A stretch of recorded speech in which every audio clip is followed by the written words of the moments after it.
আজকের রেসিপি ছোলে বাটুরে। তার জন্য এখানে নিয়েছি পরিমাণ মতো ময়দা, হাফ বাটি মতো সুজি দিয়ে দেবো, আর হাফ বাটি মতো টক দই দিয়ে দেবো পরিমাণ মতো চিনি, পরিমাণ মতো লবণ, দিয়ে দেবো হচ্ছে পরিমাণ মতো বেকিং সোডা বা খাবার সোডা দিয়ে ভালোভাবে হাতের সাহায্যে মাখিয়ে নিতে হবে। দেখো সুন্দর করে মাখানো হয়ে গেলে, সমস্ত উপকরণ ময়দার সঙ্গে ভালোভাবে মেশানো হয়ে গেলে এর মধ্যে পরিমাণ মতো তেল দিয়ে ভালোভাবে আমি সুন্দর করে মাখিয়ে নেব।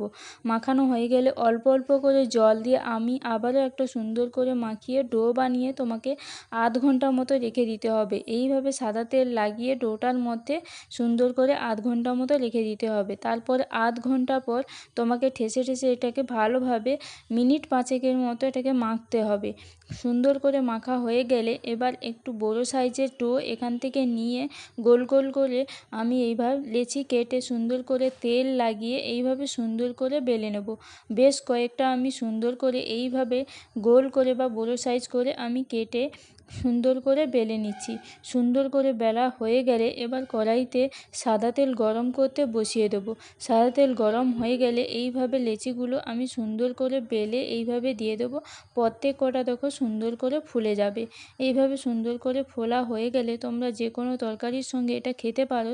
খেতে কিন্তু দুর্দান্ত লাগবে। আর রেসিপিটি কেমন লাগলো অতি অবশ্যই কিন্তু কমেন্ট করে জানাবে, আর চ্যানেলটিকে সাবস্ক্রাইব করে রাখবে।